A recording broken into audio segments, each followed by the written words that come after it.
ఇదిగో ఇదే నీ అదృష్టం ప్రజ్ఞ గారు. ఇది చెప్తుంది నీ మొగుడు నిన్ను నిజంగానే ప్రేమిస్తున్నాడో లేదో. ఒకవేళ హెడ్స్ వస్తే వాడు నిన్ను తీసుకెళ్లడానికి వస్తాడు. అలాగే ఒకవేళ టైల్స్ ఎప్పటికీ రాడు.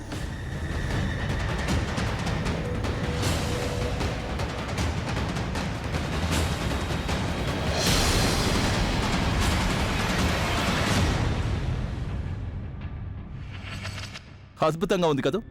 దానికి కూడా బాగా తెలుసు మీ ఆయన నిన్ను నిజంగా ప్రేమించడం లేదని.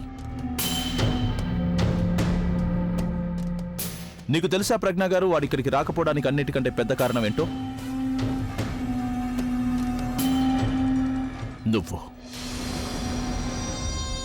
నువ్వు కావడానికి వాడి భార్యవే.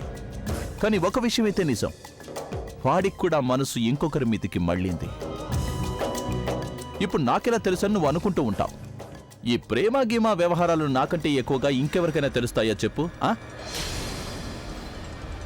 నాకు ఆ తన్ను గురించి మొత్తం అంతా తెలుసు. నీ భర్త అభి ద రాక్ స్టార్ కేవలం తన నానమ్మని మురిపించడానికి ఈ నాటకమంతా ఆడుతున్నాడు. రోడ్ మీద జనమందరి ముందు ఏదైతే తమాషా చేస్తున్నాడో, నిన్ను ప్రేమిస్తున్నానని చెప్పాలనుకుంటున్నాడో, అసలు నిజం ఏంటంటే వాడు నిన్ను ఏమాత్రం ప్రేమించడం లేదు. నువ్వు మళ్లీ తిరిగి ఎప్పటికీ కూడా తన జీవితంలోకి రాకూడదని తను కోరుకుంటున్నాడు. దాంతో నీ మొగుడు తన తన్నుని తిరిగి తెచ్చుకోవచ్చని. అయినా చూసుకుంటే నేను తనకు హెల్పే చేస్తున్నాను కదా ప్రజ్ఞ గారు. అలాగే అసలు నేనెందుకు భయపడతాను? తన పెళ్ళాం తిరిగి మళ్ళీ ఇంటికొచ్చేస్తుందేమోనని భయపడాల్సింది వాడు. నేను తనతో డీల్ చేసుకుందాం అనుకుంటున్నాను. ఏం చెప్తాం? తనే స్వయంగా నిన్ను చంపడానికి నాకు పర్మిషన్ ఇస్తాడేమో.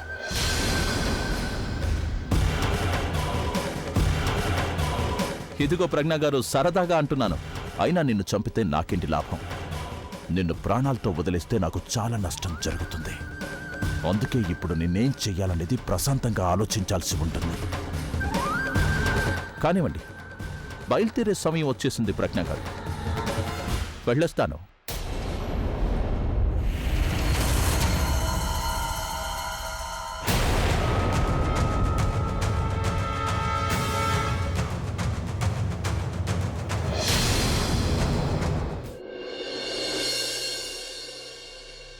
అబే, వచ్చేసావా బాబు?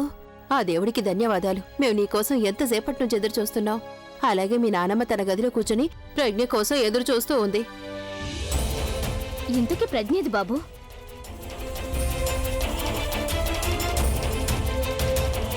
నీకు తెలీదా? తనకు తమాషా చేయడం అలవాటు. అందుకే ప్రజ్ఞని ఎక్కడో ఒక చోట దాచుంచాడు. ఇక ఇక్కడికొచ్చి యాక్టింగ్ చేస్తున్నాడు. అవునక్క, నాకు తెలుసు తనకు అల్లరి చేయడం అలవాటని. నువ్వు తమాషా చేయకుండా మాకు ప్రజ్ఞను చూపించవు కదూ. కానీ అభి, ఇవాళ్ళేమీ తమాషాలు చేయకు. ఈ ముసలి కళ్ళేమో ప్రజ్ఞను చూడాలని ఆరాటపడుతున్నాయి. నువ్వు తనని మాకు చూపించు, అప్పుడు మా ఒంట్లోకి ప్రాణం వస్తుంది. తనని పిలు. ఎక్కడుంది తను? నాని, నేను ప్రజ్ఞని నాతో పాటు తీసుకురాలేకపోయాను. అమ్మా, అలాంటి వాళ్ళది నిజమైన ప్రేమ కాదు, అది వ్యామోహం. ఎగ్జాక్ట్లీ చిన్నత్త. నిజంగా ప్రేమించుకున్న వాళ్ళు అలా చేయరు. ఎంత మనసు విరిగిపోతే కన్న కూతుర్ని పట్టుకొని మా దృష్టిలో చచ్చిపోయా ఉంటుందా తల్లి? అది సరే అమ్మా, తన కూతురుతో తన మాట అనేటప్పుడు ఆమె మాటల్లో వ్యథ, కళ్ళల్లో బాధ గమనించావమ్మా?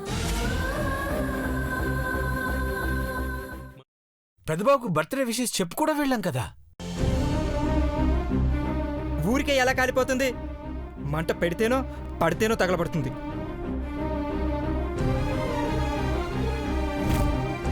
కరెక్ట్ చిన్నబాబు, నీకొచ్చినట్టే నాకు డౌట్ వచ్చింది.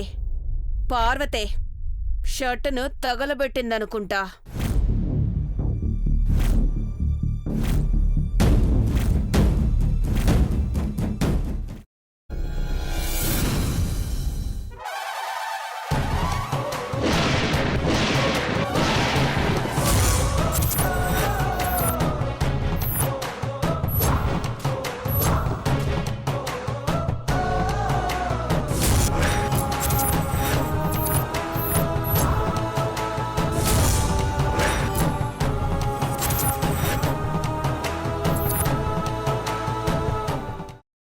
కున్న తర్వాత పొట్టు తీసేసి చాప్ చేసి పక్కన పెట్టుకోవాలి.